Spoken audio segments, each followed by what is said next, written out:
पांचवा अध्याय। ऋषभ जी का अपने पुत्रों को उपदेश देना और स्वयं अवधूत वृत्ति ग्रहण करना।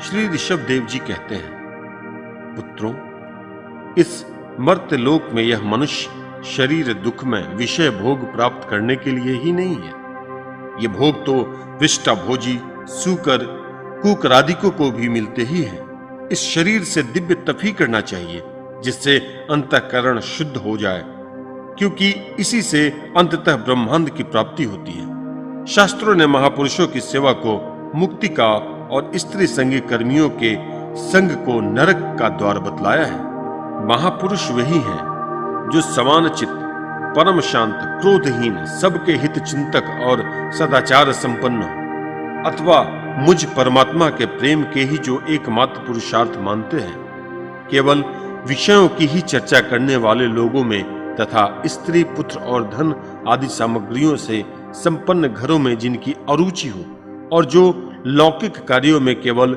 शरीर निर्वाह के लिए ही प्रवृत्त होते हों, मनुष्य अवश्य प्रमादवश कुकर्म करने लगता है। उसकी वह प्रवृत्ति इंद्रियों को तृप्त करने के लिए ही होती है।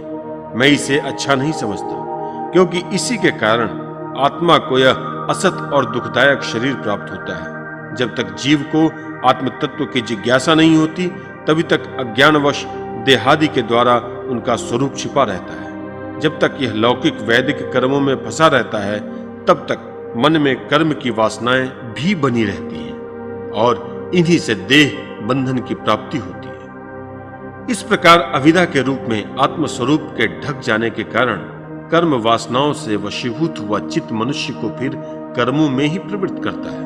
अतः जब तक इसको मुझ वासुदेव में प्रीति नहीं होती, तब तक वह देह बंधन से छूट नहीं सकता। स्वार्थ में पागल जीव जब तक विवेक दृष्टि का आश्रय लेकर इंद्रियों की चेष्टाओं को मिथ्या नहीं देखता, तब तक आत्मस्वरूप की स्मृति खो बैठने के कारण वह अज्ञानवश विषय प्रधान गृह आदि में आसक्त रहता है और तरह तरह के क्लेश उठाता रहता है। स्त्री और पुरुष, इन दोनों का जो परस्पर दाम्पत्य भाव है, इसी को पंडित जन उनके हृदय की दूसरी स्थूल एवं दुर्भेद्य ग्रंथि कहते हैं। देहाभिमान रूपी एक एक सूक्ष्म ग्रंथि तो उनमें अलग अलग पहले से ही है। इसी के कारण देहेंद्रियों के अतिरिक्त घर, खेत, पुत्र, स्वजन और धन आदि में भी मैं और मेरेपन का मोह हो जाता है। जिस समय कर्म वासनाओं के कारण परी हुई इसकी यह दृढ़ हृदय ग्रंथि ढीली हो जाती है, उसी समय यह दाम्पत्य भाव से निवृत्त हो जाता है और संसार के हेतुभूत अहंकार को त्याग कर सब प्रकार के बंधनों से मुक्त हो जाता है और परमानंद प्राप्त कर लेता है। पुत्रों, संसार सागर से पार होने में कुशल तथा धैर्य उद्यम एवं सत्व गुण विशिष्ट पुरुष को चाहिए कि सबके आत्मा और गुरु स्वरूप मुझ भगवान में भक्ति भाव रखने से, मेरे परायण रहने से, तृष्णा के त्याग से, सुख दुख आदि द्वंद्वों में सहने से जीव को सभी योनियों में दुख ही उठाना पड़ता है। इस विचार से, तत्व जिज्ञासा से, तप से, सकाम कर्म के त्याग से, मेरे ही लिए कर्म करने से, मेरी कथाओं का नित्य प्रति श्रवण करने से, मेरे भक्तों के संग और मेरे गुणों के कीर्तन से,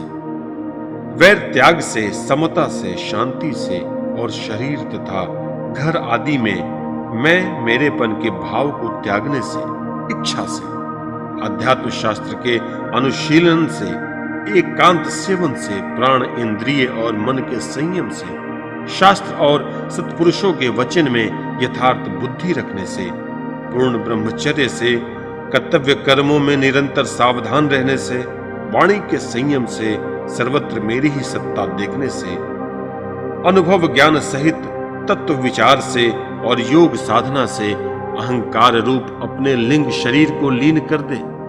मनुष्य को चाहिए कि वह सावधान रहकर अविद्या से प्राप्त इस हृदय ग्रंथि रूप बंधन को शास्त्रोक्त रीति से इस साधनों के द्वारा भली भांति काट डाले, क्योंकि यही कर्म संस्कारों के रहने का स्थान है।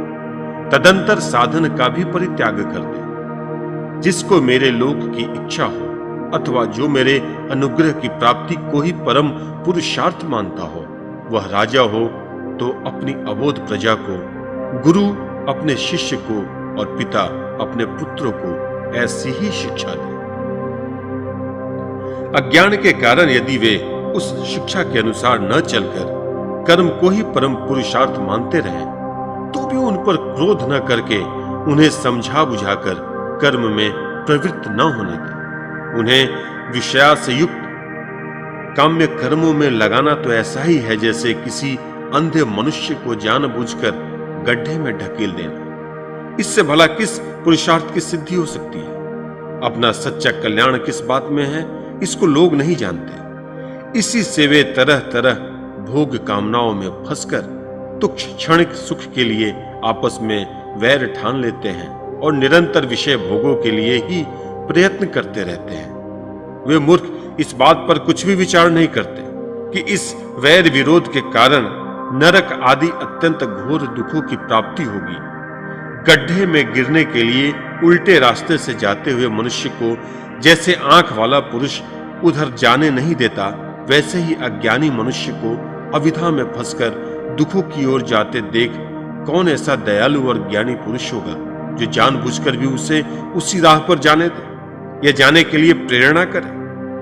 जो अपने प्रिय संबंधी को भगवत शक्ति का उपदेश देकर मृत्यु की फांसी से नहीं छुड़ाता, वह गुरु गुरु नहीं है, स्वजन स्वजन नहीं है, पिता पिता नहीं है और माता माता नहीं है, इष्ट देव नहीं है और पति पति नहीं है।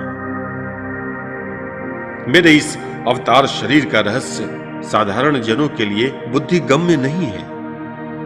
शुद्ध सत्व ही मेरा हृदय है और उसी में धर्म की स्थिति है।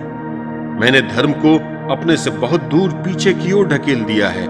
इसी से सत्पुरुष मुझे ऋषभ कहते हैं। तुम सब मेरे उस शुद्ध सत्वमय हृदय से उत्पन्न हुए हो, इसलिए मत्सर छोड़कर अपने बड़े भाई भरत की सेवा करो।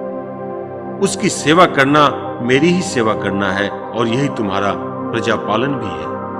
अन्य सब भूतों की अपेक्षा वृक्ष अत्यंत श्रेष्ठ है, उनसे चलने वाले जीव श्रेष्ठ हैं और उनमें भी कीटादि की अपेक्षा ज्ञान युक्त पशु आदि श्रेष्ठ है। पशुओं से मनुष्य, मनुष्यों से प्रथम गण, प्रथमों में गंधर्व, गंधर्वों से सिद्ध और सिद्धों में देवताओं के अनुयायी किन्नरात्रि श्रेष्ठ है। उनसे असुर, असुरों से देवता और देवताओं से भी इंद्र श्रेष्ठ है। इंद्र से भी ब्रह्मा जी के पुत्र दक्षादि प्रजापति श्रेष्ठ है। ब्रह्मा जी के पुत्रों में रुद्र सबसे श्रेष्ठ है। वे ब्रह्मा जी से उत्पन्न हुए हैं, इसलिए ब्रह्मा जी उनसे श्रेष्ठ है। वे भी मुझसे उत्पन्न हुए हैं और मेरी उपासना करते हैं, इसलिए मैं उनसे भी श्रेष्ठ हूं। परंतु ब्राह्मण मुझसे भी श्रेष्ठ है, क्योंकि मैं उन्हें पूज्य मानता हूं। सभा में उपस्थित ब्राह्मणों को लक्ष्य करके विप्रगण दूसरे किसी भी प्राणी को मैं ब्राह्मणों के समान भी नहीं समझता, फिर उनसे अधिक तो मान ही कैसे सकता हूं। लोग श्रद्धा पूर्वक ब्राह्मणों के मुख में जो अन्नादि आहुति डालते हैं, उसे मैं जैसी प्रसन्नता से ग्रहण करता हूं, वैसे अग्निहोत्र में होम की हुई सामग्री को स्वीकार नहीं करता। जिन्होंने इस लोक में अध्ययन आदि के द्वारा मेरी वेद रूपा अति सुंदर और पुरातन मूर्ति को धारण कर रखा है तथा जो परम पवित्र सत्व गुण शम दम सत्य दया तप तितिक्षा और ज्ञानादि 8 गुणों से संपन्न है, उन ब्राह्मणों से बढ़कर और कौन हो सकता है। मैं ब्रह्मादि से भी श्रेष्ठ और अनंत हूं तथा सर्व मोक्ष आदि देने की भी सामर्थ्य रखता हूं, किंतु मेरे अकिंचन भक्त ऐसे निस्पृह होते हैं कि वे मुझसे भी कभी कुछ नहीं चाहते। फिर राज्य आदि अन्य वस्तुओं की तो वे इच्छा ही कैसे कर सकते हैं। पुत्रों, तुम संपूर्ण चराचर भूतों को मेरा ही शरीर समझकर शुद्ध बुद्धि से पद पद पर उनकी सेवा करो। यही मेरी सच्ची पूजा है। मन, वचन, दृष्टि तथा अन्य इंद्रियों की चेष्टाओं का साक्षात फल मेरा इस प्रकार का पूजन ही है। इसके बिना मनुष्य अपने को महामोहमय कालपाश से छुड़ा नहीं सकता। श्री सुखदेव जी कहते हैं, राजन, ऋषभदेव जी के पुत्र यद्यपि स्वयं ही सब प्रकार सुशिक्षित थे, तो भी लोगों को शिक्षा देने के उद्देश्य से महाप्रभावशाली परम सुहृदय भगवान ऋषभ ने उन्हें इस प्रकार उपदेश दिया। ऋषभदेव जी के 100 पुत्रों में भरत सबसे बड़े थे। वे भगवान के परम भक्त और भगवत भक्तों के परायण थे। ऋषभदेव जी ने पृथ्वी का पालन करने के लिए उन्हें राजगद्दी पर बैठा दिया और स्वयं उपशमशील, निवृत्ति परायण महामुनियों के भक्ति, ज्ञान और वैराग्य रूप परमहंसोचित धर्मों की शिक्षा देने के लिए बिल्कुल विरक्त हो गए। केवल शरीर मात्र का परिग्रह रखा और सब कुछ घर पर रहते ही छोड़ दिया। अब वे वस्त्रों का भी त्याग करके सर्वथा दिगंबर हो गए। उस समय उनके बाल बिखरे हुए थे, उन्मत्त का सा वेश था। इस स्थिति में वे आहवनीय अग्निहोत्र की अग्नियों को अपने में ही लीन करके सन्यासी हो गए और ब्रह्मावर्त देश से बाहर निकल गए। वे सर्वथा मौन हो गए थे। कोई बात करना चाहता तो बोलते नहीं थे। जड़, अंधे, बहरे, गूंगे, पिशाच और पागलों की सी चेष्टा करते हुए वे अवधूत बने जहां तहां विचरने लगे।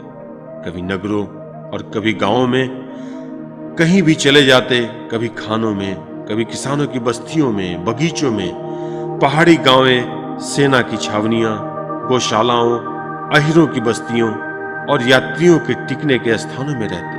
कभी पहाड़ों, जंगलों और आश्रम आदि में विचरते। वे किसी भी रास्ते से निकलते तो जिस प्रकार वन में विचरने वाले हाथी को मक्खियां सताती हैं, उसी प्रकार मूर्ख और दुष्ट लोग उनके पीछे हो जाते और उन्हें तंग करते। कोई धमकी देते, कोई मारते, कोई पेशाब कर देते, कोई थूक देते, कोई ढेला मारते, कोई विष्ठा और धूल फेंकते, कोई अयुवायु छोड़ते तो कोई खरी खोटी सुनाकर उनका तिरस्कार करते। किंतु वे इन सब बातों पर जरा भी ध्यान नहीं देते। इसका कारण यह था कि भ्रम से सत्य कहे जाने वाले इस मिथ्या शरीर में उनकी अहंता, ममता तनिक भी नहीं थी। वे कार्य कारण रूप संपूर्ण प्रपंच के साक्षी होकर अपने परमात्मा स्वरूप में ही स्थित थे। इसलिए अखंड चित्त वृत्ति से अकेले ही पृथ्वी पर विचरते रहते थे। यद्यपि उनके हाथ, पैर, छाती, लंबी लंबी बाहें, कंधे, गले और मुख आदि अंगों की बनावट बड़ी ही सुकुमार थी। उनका स्वभाव से ही सुंदर मुख स्वाभाविक मधुर मुस्कान से और भी मनोहर जान पड़ता था। नेत्र नवीन कमल दल के समान बड़े ही सुहावने, विशाल एवं कुछ लाली लिए हुए थे। उनकी पुतलियां शीतल एवं संताप हारिणी थी। उन नेत्रों के कारण वे बड़े मनोहर जान पड़ते थे। कपोल, कान और नासिका छोटे बड़े न होकर समान एक सुंदर थे तथा उनके अस्फुट हास्य युक्त मनोहर मुखारविंद की शोभा को देखकर और नारियों के चित्त में कामदेव का संचार हो जाता था। तथापि उनके मुख के आगे जो भूरे रंग की लंबी लंबी घुंघराली लटें लटक रही थी, उनके महान भार और अवधूतों के समान धूली धूसरित देह के कारण वे ग्रहग्रस्त मनुष्य के समान जान पड़ते थे। जब भगवान ऋषभदेव ने देखा कि यह जनता योग साधना में विघ्न रूप है और इससे बचने का उपाय विभत्स वृत्ति से ही रहना ही है, तब उन्होंने अजगर वृत्ति धारण कर ली। वे लेटे ही लेटे खाने पीने, चबाने और मलमूत्र त्याग करने लगे। वे अपने त्यागे हुए मल में लोट लोट कर शरीर को उससे सान लेते थे, किंतु उनके मल में दुर्गंध नहीं थी, बड़ी सुगंध थी और वायु उस सुगंध को लेकर उनके चारों ओर 10 योजन तक सारे देश को सुगंधित कर देती थी। इसी प्रकार गौ, मृग और काकादि की वृत्तियों को स्वीकार करके उन्हीं के समान कभी चलते हुए, कभी खड़े खड़े, कभी बैठे हुए और कभी लेटे लेटे ही खाने पीने और मल मूत्र का त्याग करने लगते थे। परीक्षित, परमहंसों को त्याग के आदर्श की शिक्षा देने के लिए इस प्रकार मोक्षपति भगवान ऋषभदेव ने कई तरह की योग चर्चाओं का आचरण किया। वे निरंतर सर्वश्रेष्ठ महान आनंद का अनुभव करते रहते थे। उनकी दृष्टि में निरुपाधिक रूप से संपूर्ण प्राणियों के आत्मा अपने आत्म स्वरूप भगवान वासुदेव से किसी प्रकार का भेद नहीं था। इसलिए उनके सभी पुरुषार्थ पूर्ण हो चुके थे। उनके पास आकाश गमन, मनोज्वलित मन की गति के समान ही शरीर की भी इच्छा करते ही सर्वत्र पहुंच जाना, अंतर ध्यान, परकाय प्रवेश, दूसरे के शरीर में प्रवेश करना, दूर की बातें सुन लेना और दूर के दृश्य देख लेना आदि सब प्रकार की सिद्धियां अपने आप ही सेवा करने को आईं, परंतु उनको उनका मन से आदर या ग्रहण नहीं किया।